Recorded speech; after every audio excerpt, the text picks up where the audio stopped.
It's Sunday, the 7th of December, 2025.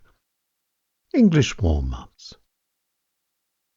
It's cake baking time round at Gregor's.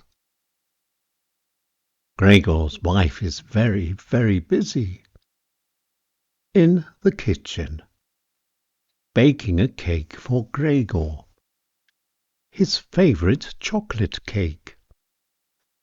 It's Gregor's birthday today. Gregor's wife bakes very good cakes. That's why he married her.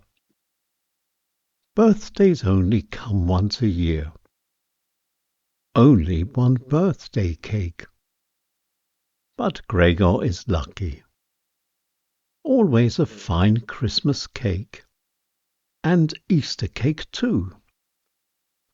But cakes never last long. Just 2 or 3 days. Never mind, Gregor. Christmas is just round the corner. And that's all for this time. I'll be back next week with another edition of English Warm-Ups. Until then, bye-bye for now.